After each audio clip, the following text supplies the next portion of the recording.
A graça e a paz do Senhor, queridos. Meu nome é Luiz Francisco, eu sou presbítero e eu estou aqui com o intuito, e acredito eu, com uma missão de falar acerca de assuntos proféticos, escatológicos, que eu acredito que estamos vivendo e acontecendo. Nós já estudamos sobre o assunto já há bastante tempo, já tem alguns anos que eu leio livros sobre o assunto, que eu pesquiso sobre o assunto, e eu tenho entendido, assim como não só eu, mas como muitos outros que também gostam desse tema, entendido que estamos vivendo os últimos dias. É claro que eu tenho uma certa cautela com relação a falar acerca de profecias bíblicas, e principalmente profecias concernentes à vinda de Jesus, ao arrebatamento, porque eu entendo que muitas frustrações já aconteceram por causa disso. Eu mesmo já relatei assim diversos nomes de pessoas que marcaram a volta de Jesus. Pelo menos uns 20 nomes eu já marquei, eu já listei acerca disso. Também, devido aos livros que eu já li, não foram poucos livros sobre o assunto, de interpretações completamente erradas, que na verdade não aconteceram ou estavam completamente fora daquilo que a palavra de Deus diz sobre o assunto. Por isso que nós temos algumas cautelas com relação a isso. Quando eu falo sobre isso, eu tenho algumas cautelas. Mas antes de falar acerca das cautelas, eu quero falar o seguinte: por que estudar profecias? E por que estudar especificamente a profecia dos últimos dias, né?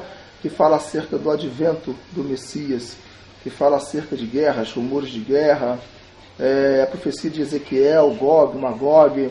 Por que falar sobre isso? Primeiro, porque está na Bíblia. E tudo que está na Bíblia é para ser estudado, é para ser pesquisado, é para ser lido, é para ser descortinado. Se Deus colocou na Bíblia acerca de profecias, eu entendo que nós temos que mais é que ler, nós temos que mais é que estudar, nós temos que mais é que pesquisar mesmo sobre o assunto. Tá? O segundo motivo, porque na verdade não existe nenhum texto bíblico falando que não éramos para nós pesquisarmos acerca disso. Muito pelo contrário. O próprio Jesus fala, se eu não me engano, lá em Mateus, dizendo que quando a gente visse os sinais proféticos, éramos para olhar para cima e ter a convicção de que estaria próximo a nossa redenção.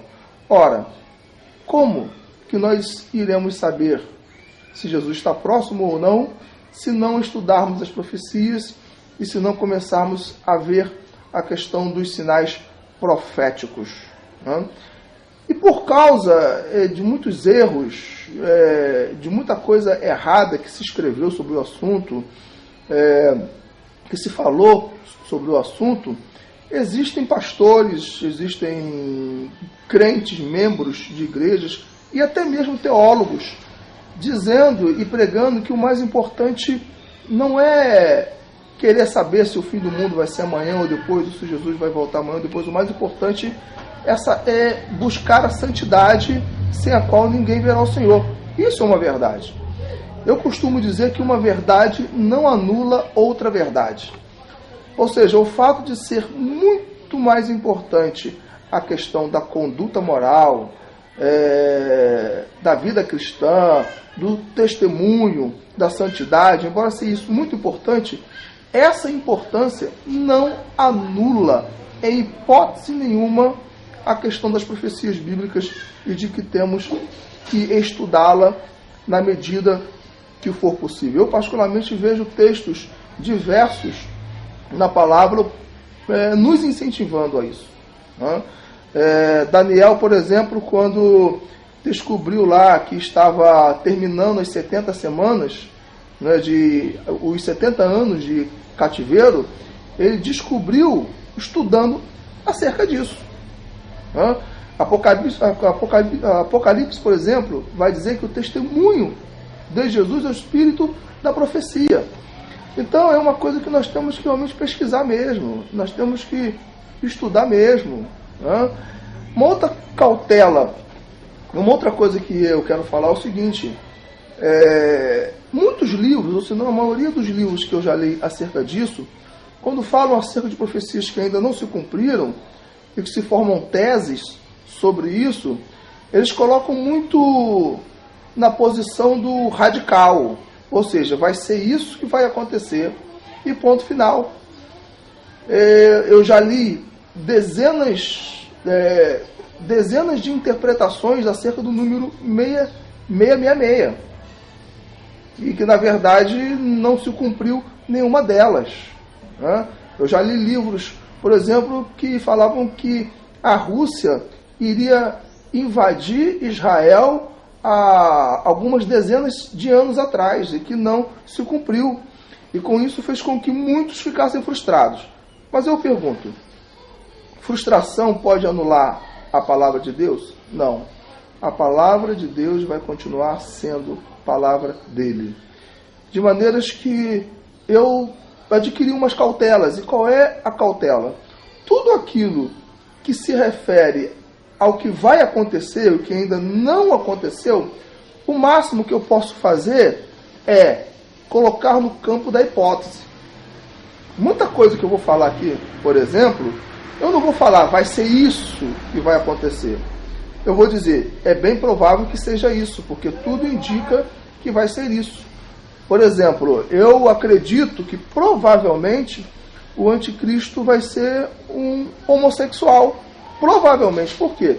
Porque lá em Daniel, capítulo 11, se eu não me engano, versículo 27, diz que ele abominará o desejo das mulheres. Em outras versões, ele fará pouco caso do amor das mulheres.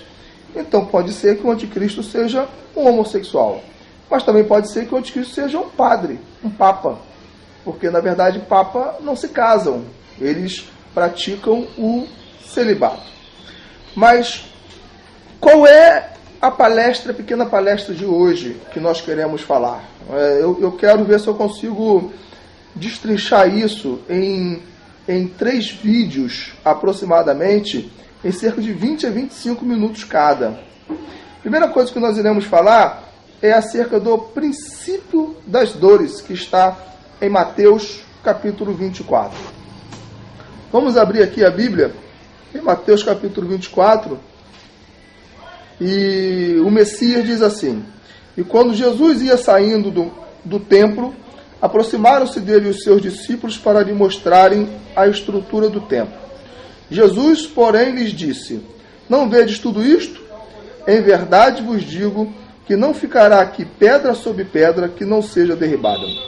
E estando assentado no Monte das Oliveiras, chegaram-se a ele os seus discípulos em particular, dizendo: dize-nos quando serão essas coisas, e que sinal haverá da tua vinda e do filho do mundo, e do fim do mundo?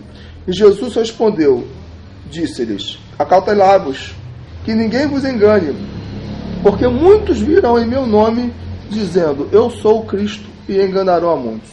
E ouvireis de guerras e de rumores de guerras. Olhai, não vos assusteis, porque é mister que isso tudo aconteça, mas ainda não é o fim.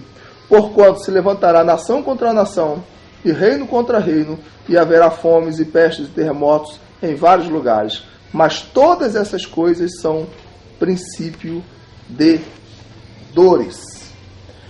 Bom, princípio de dores.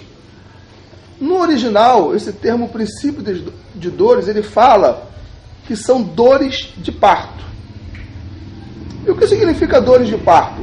Não é preciso ser da área de saúde para saber que quando a mulher está prestes a dar à luz, ela começa a ter contrações. Ela começa a sentir dores.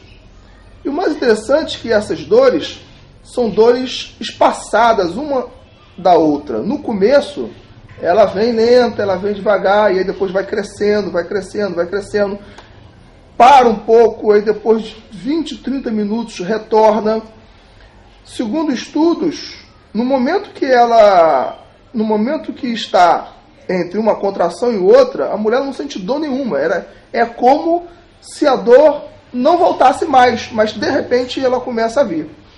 E essas dores de parto, ela vai aumentando de intensidade, e vai também, interessante notar, e vai também diminuindo o tempo.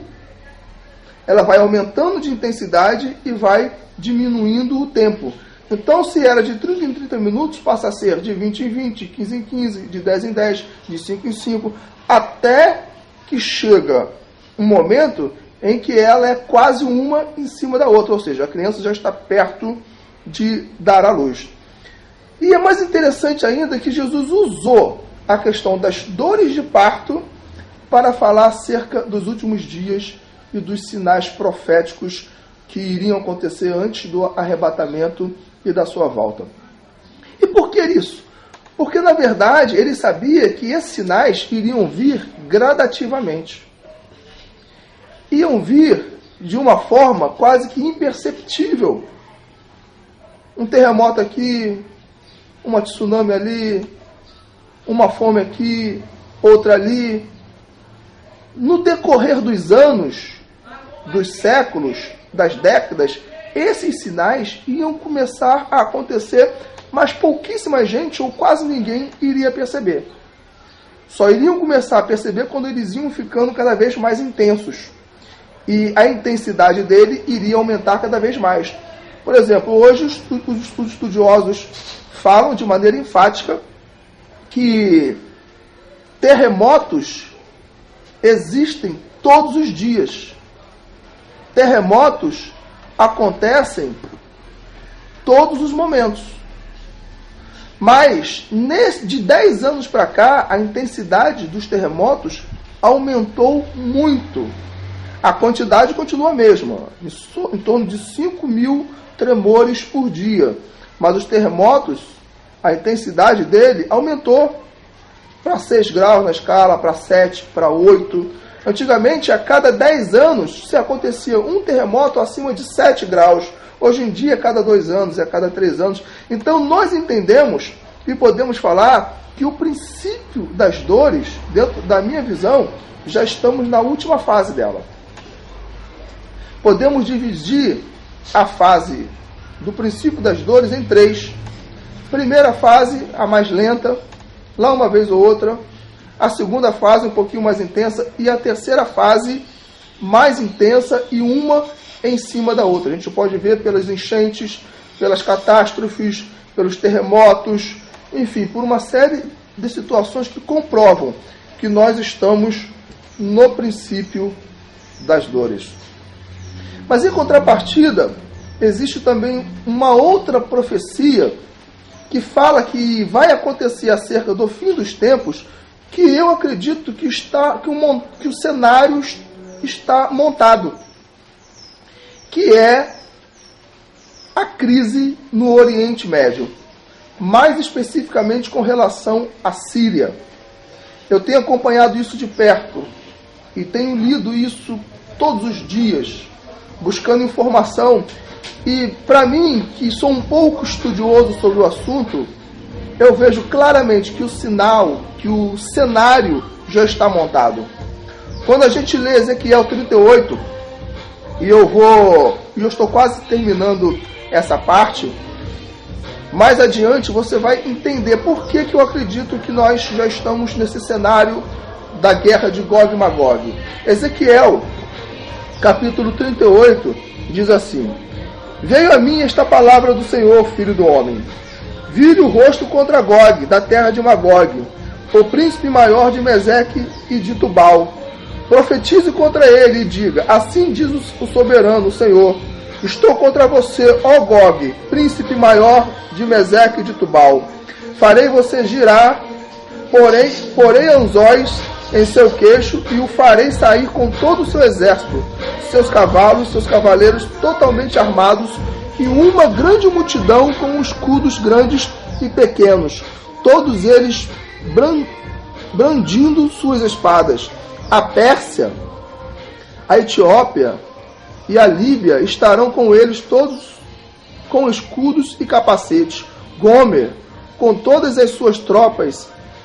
Bet, Togarma, do extremo norte, com todas as suas tropas, muitas nações com você. Eu creio que estamos vendo o cenário montado para que isso aconteça. A Síria, o que está acontecendo lá, com relação àquele conflito dos rebeldes contra Bashar al-Assad, nós entendemos, e aí envolvendo a Rússia, o Irã, os Estados Unidos, por tabela, o Irã, a Turquia, a Jordânia, toda aquela região ali, dentro da minha percepção teológica, é o cenário montado para que esta profecia de Ezequiel 38 e 39 se cumpra. E no próximo vídeo nós estaremos falando detalhadamente acerca disso. Quem é Gog? Quem é Magog? Meseque, Tubal? Porventura vivem ainda hoje? É algum reino? Vocês saberão no próximo vídeo. Graça e paz e Maranata.